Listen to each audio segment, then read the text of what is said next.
अश्विनी बिंद्रे हत्याकांड प्रकरणातील आरोपींना आज शिक्षा सुनावली जाणार आहे।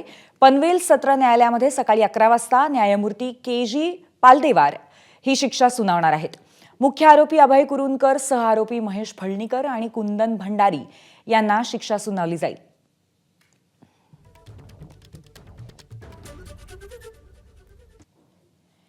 आरोपी अभय कुरुंदकरने अश्विनी बिंद्रेंचा थंड डोक्याने खून केला होता। बिंद्रेंचे दोन्ही फोन वापरून आरोपींनी दिशाभूल करणारे मेसेज त्यांच्या अनेक परिचितांना पाठवले होते। तसंच कुरुंदकरला कायदा आणि पोलीस एखाद्या प्रकरणाचा तपास कसं करतात याची इत्तंभूत माहिती होती आणि त्याचाच फायदा त्याने खुबीने घेतला होता। मात्र अखेर त्याला शिक्षेपर्यंत पोहोचवण्यात पोलीस यशस्वी ठरल्याची प्रतिक्रिया या प्रकरणाचे मुख्य तपास अधिकारी आणि सेवानिवृत्त एसीपी निलेश राऊत यांनी दिली आहे।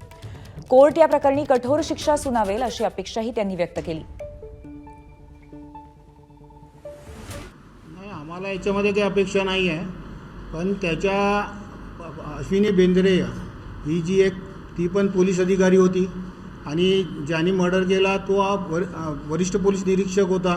अभय कुरुंदकर 1919च्या बॅचचा होता आणि आम्ही ही केस चांगल्या तऱ्हेने सॉल्व्ह करू शकलो आणि अश्विनी बिंद्रे यांच्या नातेवाईकांना आम्ही कोर्टातनं शिक्षा देऊ शकल्याने त्यांना न्याय मिळाला अशी आमची भावना आहे।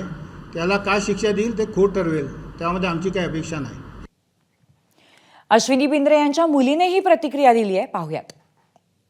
माझ्या आईची खूप निर्घृणतेने हत्या करण्यात आली आहे। या आरोपींना फाशीची शिक्षा व्हावी अशी माझी मागणी आहे।